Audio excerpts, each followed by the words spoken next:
সরকার নাম শুনেছেন? হ্যাঁ, লম্বা চওড়া কথা বলে দিলে। হ্যাঁ, কোরআন শরীফে কে যে সমান কথাবার্তা বলেছে, বলতে লজ্জা লাগছে বাবা। সব কথাবার্তা বলা মুখ আমাদের শোভা পাই না। এত বড় মানুষ, হ্যাঁ মানুষ নাকি অসীম সরকার মানুষ? হ্যাঁ, কি বলতে চাইছে? হ্যাঁ, সন্দীপের যুদ্ধে আলোচনা বসেছিলেন, আল্লাহ রাসূল বসেছিলেন আলোচনায়। হ্যাঁ, সন্দীপের আলোচনায় বসে আলোচনা ভেঙে গেল। ভেঙে যাওয়ার পরে শুরু হয়ে গেল, হ্যাঁ লড়াই শুরু হয়ে গেল। রাসূলুল্লাহ বললেন, হ্যাঁ কি বললেন? ওই বললেন মারো, যারা মানে না। কি বলে? সেহুদি নাসারা দ্বারা নবীর কথা শুনে অমান্য করে লড়াই শুরু করে রাসূলুল্লাহ মারো, পেটো, মারার হুকুম করলেন। তাহলে আমার সঙ্গে আপনি লড়াই করবেন, আমি মারতে মানা করবো? হ্যাঁ বলুন, ইসরায়েল প্যালেস্টাইন দুটো দেশ আছে, আলোচনা হয়েছে, আলোচনা হয়ে যুদ্ধ বন্ধ আছে। হ্যাঁ, ইসরায়েল কথা অমান্য করে মার শুরু করে দিল। কি আমি কি করবো? প্যালেস্টাইন বসে থাকবো? আমি বলবো না, আমি বলবো হ্যাঁ দেখলি ইসরায়েলকে দেখলেই মারো, ইসরায়েলকে দেখলেই মারো, বলবে না? চুম্বরে থাকবে। কখন কোন কোরআন পাকে কি এসছে, কোন ক্ষেত্রে কি কথাবার্তা বলা হচ্ছে, ওর মাথায় কি আছে, মূর্খর মাথায় কি আছে, ও শিক্ষিত ভূত, হ্যাঁ ওর মাথায় কি আছে? এখন যদি পাকিস্তান যুদ্ধ চালায় ভারতের সঙ্গে, প্রধানমন্ত্রী কি বসে থাকবে? নাকি তেল দিয়ে বসে থাকবে, শুয়ে থাকবে? তার মিলিটারি, ভারতের মিলিটারি কমান্ডার যেসব প্রশাসন আছে বসিয়ে রেখে দেবে? কি বলবে? মারো, পাকিস্তান দেখলে মারো, পাকিস্তানকে দেখলে মারো, এই অর্ডার দেবে। বাংলাদেশ থেকে যদি ভারত আক্রমণ করে তা কি করবে? ভারত চুম্বনে বসে থাকবে, ভারত বলবে হ্যাঁ মারো, বাংলাদেশ দেখলে মারো, অর্ডার করবে। এই কথা ঠিক না ঠিক? হ্যাঁ, কোন ক্ষেত্রে বলেছে রাসূলুল্লাহ, কোন ক্ষেত্রে কোরআন পাক কোন সময় কি আয়াত এসেছে? মূর্খ ওর মাথা কি আছে, অশিক্ষিত ভূত কোথাকারে। হ্যাঁ, জানেন না আপনারা? হ্যাঁ, আচ্ছা আপনারা জানেন একটা সময় ছিল বাবাজি এই ভারতবর্ষে, হ্যাঁ বিয়ে শাদী হলে স্বামী মারা গেলে তার বউকেও নিয়েছে পুড়িয়ে মেরে ফেলা হতো। জানেন? জানেন না আপনারা? তাই তো নাকি স্বামী মরলে তার সঙ্গে তার বউ, তাকেও পুড়িয়ে মারা হবে।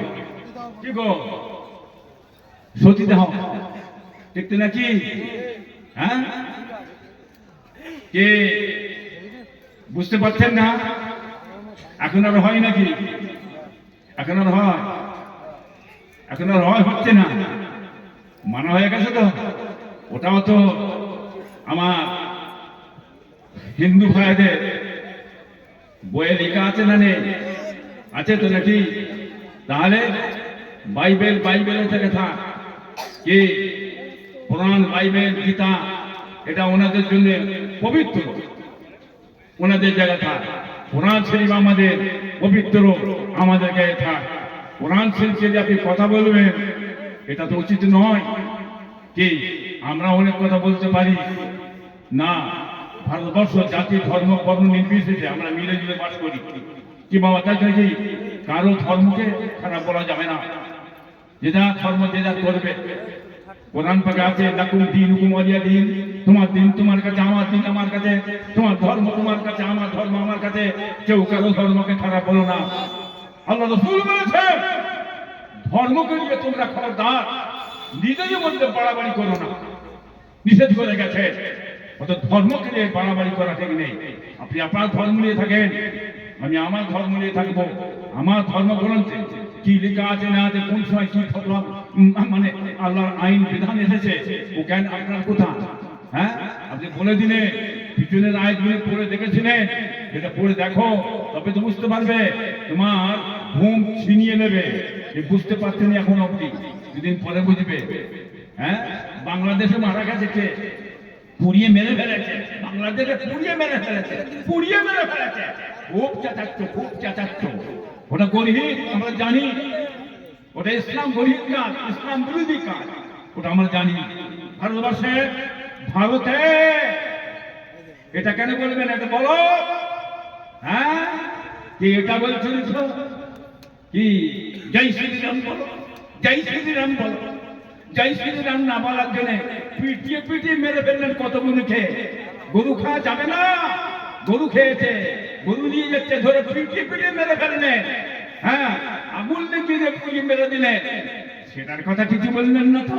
আর বাংলাদেশে বলেছে 3 লাখ হ্যাঁ থাকবে, এপারও আছে ওপারও আছে। হ্যাঁ, বুঝতে পারছেন না? সন্ত্রাসের কোনো ধর্ম আছে? এই সন্ত্রাসের কোনো ধর্ম আছে? ওদের কোনো ধর্ম নেই, ওরা অন্য জিনিস ঘটাতে চাইছে। রাজনীতি সুপরিকল্পিত ভাবে এমন কৌশল চলছে, ভোট টানাটানির কৌশল, বুঝলেন না? এইটা চলছে, কথা বুঝলেন না মামাজি? একটু খুঁজে ছুঁয়ে চলো বাবা। হ্যাঁ, হিন্দু ভোটটাকে টানবার জন্যে গরম গরম কথাবার্তা, গরম গরম কথাবার্তা, বিজেপিতে ভোটটা টানবার জন্যে গরম গরম কথাবার্তা বলছে, বুঝতে পারছেন না? ধর্ম নিয়ে রাজনীতি হচ্ছে, ধর্ম নিয়ে রাজনীতি, এটা বাংলার মানুষ জানে। হ্যাঁ, উপায় নেই তোমাদের, তোমরা ধর্ম নিয়ে রাজনীতি করবে, এছাড়া তোমাদের আর কোনো উপায় নেই, এটা আমরা খুব ভালো মতন জানি, কথা বললেন না? তবে সময়ের জন্য তোমরা অপেক্ষা করো, এই বাংলার মানুষ তোমাদের ঘরে জবাব দিয়ে দেবে।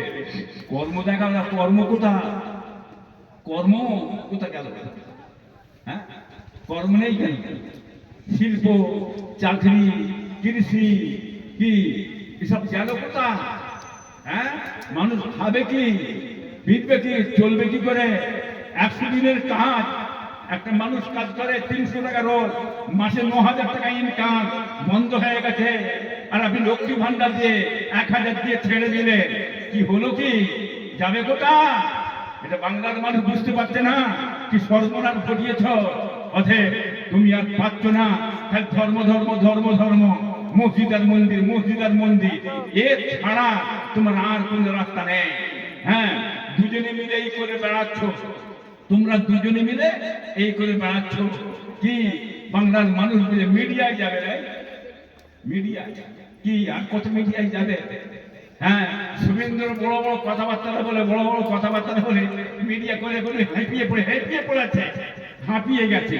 হ্যাঁ, আর এখন আমার এই কোরআন শরীফের কথা বলতে, নামটা কি? অসীম সরকার। উনি মিডিয়ায় যাওয়ার জন্য, বুঝলেন না, হাইলাইট হওয়ার জন্য, কিছু একটা প্রতিষ্ঠিত হওয়ার জন্য উনি আবার কোরআন শরীফকে দিয়ে হুড়োহুড়ি শুরু করেছে। কলা হবে কলা, বাংলার মানুষ জেনে নিয়েছে, বুঝে নিয়েছে, ওতে মজা নেই, বুঝলেন না?